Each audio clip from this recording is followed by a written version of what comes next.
ನೋಡಿ ಬ್ರದರ್, ನಾನು ಒಂದು ಮಾತನ್ನು ಹೇಳ್ತೀನಿ. ಡಿ ಕೆ ಶಿವಕುಮಾರ್ ಅವರು ಅವರ ಸ್ವಂತ ಇಮೇಜ್ಗೋಸ್ಕರ ಅವರು RCB ಕಪ್ ವಿಚಾರದಲ್ಲಿ ಅಲ್ಲಿ 10-12 ಮಂದಿ ಡೆತ್ ಆದರೂ ಕೂಡ ಒಳಗಡೆ ಮೈಕ್ ಇಟ್ಕೊಂಡು ಭಾಷಣ ಮಾಡಿರುವಂಥ ಈ ರಾಜ್ಯದ ಉಪಮುಖ್ಯಮಂತ್ರಿ ಡಿ ಕೆ ಶಿವಕುಮಾರ್ ಅವರು ಒಬ್ಬ ಶಾಸಕನ ಮೇಲೆ ಇವತ್ತು ಗುಂಡಿನ ದಾಳಿ ನಡೆಸಿ ಮನೆ ಮೇಲೆ ಪೆಟ್ರೋಲ್ ಬಾಂಬ್ಗಳು ಎಸೆತಾಗ ಒಬ್ಬ ನಿಮ್ಮ ಕಾಂಗ್ರೆಸ್ ಕಾರ್ಯಕರ್ತ ಡೆತ್ ಆಗಿದ್ದರೂ ಕೂಡ ಜನಾರ್ದನ್ ರೆಡ್ಡಿಗೆ ಸೆಕ್ಯೂರಿಟಿ ಅಮೆರಿಕ, ಜಪಾನ್, ಚೈನಾದಿಂದ ತರಿಸ್ಕೊಳ್ಳಿ ಅಂತ ಹೇಳ್ತಾ ಇರುವಂಥ ಡಿ ಕೆ ಶಿವಕುಮಾರಿಂದ ಮನೆ ಮುತ್ತಿಗೆಗಳು ಇಂಥವೆಲ್ಲವುದನ್ನು ಕೂಡ ನಿರೀಕ್ಷೆ ಮಾಡದೆ ಇನ್ನೇನು ನಾವು ನಿರೀಕ್ಷೆ ಮಾಡಲಿಕ್ಕೆ ಸಾಧ್ಯ? ಸರ್, ಒಂದು ನಿಮಿಷ.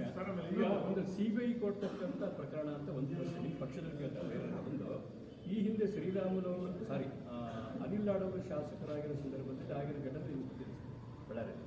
ಆದ್ದರಿಂದ ಈ ಪ್ರಕರಣ ಅದರ ಜೊತೆಗೆ ನೀವೊಬ್ಬ ಶಾಸಕರಾಗಿಯೂ ನಿಮಗೆ ರಕ್ಷಣೆ ಇಲ್ಲದ್ರೆ ಯಾವ ರೀತಿಯಾಗಿದೆ? ಸೊ ಒಂದು ವಿಷಯ ನಾನು ಹೇಳ್ತೀನಿ ನೋಡ್ರಿ, ಇವತ್ತು ಯಾವುದೇ ಒಂದು ವಿಷಯದಲ್ಲಿ ತಾವು ಅನಿಲ್ ಲಾಡ್ ಅವ್ರ ಜೊತೆಯಲ್ಲೇ ಸ್ಪಷ್ಟವಾಗಿ ನೀವು ಮಾತಾಡ್ಬೋದು. ಅವತ್ತು ಅಂದಿನ ಬಳ್ಳಾರಿಯ ರಾಜಕಾರಣಿಗಳು ಅನಿಲ್ ಲಾಡ್ ಅವ್ರ ಮನೆ ಮೇಲೆ ದಾಳಿ ಮಾಡಿ ಅವರೇ ಸ್ವತಃ ಅವ್ರ ಮನೆ ಕಾರಿಗೆ ಬೆಂಕಿ ಹಚ್ಕೊಂಡಿತ್ತು.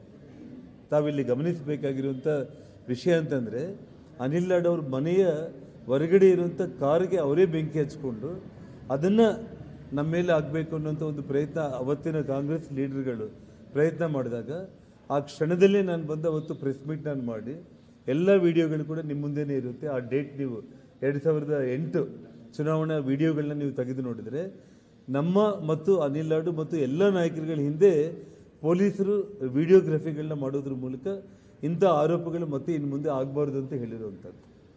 ಅಷ್ಟು ಬಿಟ್ಟರೆ ಅದಕ್ಕೆ ಇದಕ್ಕೆ ನೀವು ಸಂಬಂಧ ಇಲ್ಲ.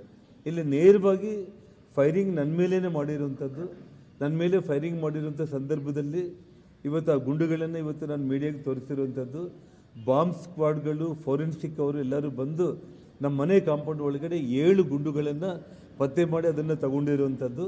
ಮತ್ತು ಒಬ್ಬ ಅಮಾಯಕ ಕಾಂಗ್ರೆಸ್ ಕಾರ್ಯಕರ್ತರನ್ನ ಭರತ್ ಸಮಕ್ಷಮದಲ್ಲೇ 4-5 ಅಡಿ ಡಿಸ್ಟೆನ್ಸಲ್ಲೇ ಆ ಪ್ರೈವೇಟ್ ಗನ್ಮ್ಯಾನ್ ಇವತ್ತೇನು ಫೈರ್ ಮಾಡಿದ್ದಾರಲ್ಲ, ನಾನೊಂದು ವಿಡಿಯೋ ರಿಲೀಸ್ ಮಾಡಿದ್ದೆ ನಿಮಗೆ. ಏನು ಆ ಹುಡುಗ ಹಿಂತಿರುಗಿ ಓಡ್ತಾ ಇದ್ದರೆ ಆ ಫೈರಿಂಗ್ ಆದಾಗ ಅವನು 2 ಕೈ ಎತ್ತಿ ಕೆಳಗಡೆ ಬಿದ್ದಿದ್ದನ್ನು ಇವತ್ತು ಬೆಳಿಗ್ಗೆ ಒಂದು ವಿಡಿಯೋ ಬಂದಿದೆ, ಅದನ್ನು ಇನ್ನೂ ಪರಿಶೀಲನೆ ಮಾಡ್ತಾ ಇದ್ದೀವಿ. ಆ ಹುಡುಗನ ಹಿಂದೆಯಿಂದ ಫೈರ್ ಮಾಡ್ತಾ ಇರುವಂಥ ವಿಡಿಯೋಗಳು ಕೂಡ ಇವಾಗ ಮತ್ತೆ ಸಿಕ್ಕಿರುವಂಥದ್ದು. ಇವತ್ತು ಅನುಕೂಲ ಆದರೆ ನಾನು ಇವತ್ತಾಗಲಿ ನಾಳೆ ಆಗಲಿ ಅದನ್ನು ಕೂಡ ಮೀಡಿಯಾ ಗ್ರೂಪ್ಗಳಿಗೆ ನಾನು ಹಾಕೋದಾಗುತ್ತೆ. ಇದಕ್ಕಿಂತ ಇನ್ನು ಅನ್ಯಾಯ ಇನ್ನೇನಿದೆ? ಸೊ ಹಾಗಾಗಿ ಈ ವಿಷಯ ತುಂಬ ಗಂಭೀರವಾಗಿರುವಂಥ ಒಂದು ವಿಷಯ. ಸಾವಿರಾರು ಮಂದಿ ಇದೇನು ಶ್ರೀಲಂಕಾನ ಮನೆ ಮೇಲೆ ಬಂದು ದಾಳಿ ಮಾಡಿ ಪ್ರಧಾನಮಂತ್ರಿಗಳ ಮನೆ ಮೇಲೆ ದಾಳಿ ಮಾಡಿಬಿಟ್ಟು ಎಲ್ಲ ಲೂಟಿ ಮಾಡಿಕೊಂಡು ಓಡಿಸುವಂಥ ಕೆಲಸಕ್ಕೆ ಇವತ್ತು ಈ ರಾಜ್ಯದಲ್ಲಿ ಆಗ್ತಾ ಇದೆ ಅಂತಂದರೆ, ಇವತ್ತು ಮುಖ್ಯಮಂತ್ರಿಗಳು ಮಾತಾಡ್ತಾ ಇರುವಂಥ ಮಾತುಗಳು 7 ಪ್ರಕರಣಗಳು ನೀವು CBI ಕೊಟ್ಟಾಗ ಈ ಪ್ರಕರಣ CBI ಕೊಟ್ಟು ಇವತ್ತು 100ಕ್ಕೆ 100 ನೀವು ಮನೆಗೆ ಹೋಗ್ತಾ ಇರೋದು ಗ್ಯಾರಂಟಿ. ನೀವು 5 ಗ್ಯಾರಂಟಿಗಳು ಏನು ಕೊಟ್ಟಿದ್ದೀರಲ್ಲ, ಆ 6ನೇ ಗ್ಯಾರಂಟಿ ಏನಪ್ಪ ಅಂದರೆ ಸಿದ್ದರಾಮಯ್ಯ ಅವರು ಮನೆಗೆ ಹೋಗೋದು. ಅದರಲ್ಲೇನು ಡೌಟ್ ಏನಿಲ್ಲ. ಹೋಗೋ ಮುಂಚೆ ಎದೆ ತಟ್ಕೊಂಡು ಒಬ್ಬ ಪ್ರಾಮಾಣಿಕ ಮುಖ್ಯಮಂತ್ರಿಯಾಗಿ ಇವತ್ತು ಒಬ್ಬ ಕೊಲೆಗಡಿಕ ಶಾಸಕನನ್ನು ಇವತ್ತು ನಾನು CBI ಎಂಕ್ವೈರಿ ಕೊಟ್ಟಿದ್ದೀನಿ ಅಂತೇಳಿ ಪ್ರೂವ್ ಮಾಡಿಕೊಂಡು ದಯಮಾಡಿ ಮನೆಗೆ ಹೋಗಿ ಗೌರವದಿಂದ 4 ಮಂದಿ ನಿಮ್ಮನ್ನು ನೋಡಿದರೂ ಕೂಡ ತುಂಬ ಪ್ರಾಮಾಣಿಕವಾಗಿ ಅವರು ಕೆಲಸ ಮಾಡಿದ್ರು ಅಂತ ಅನಿಸ್ಕೊಳ್ಳಿ ಅಷ್ಟೇ.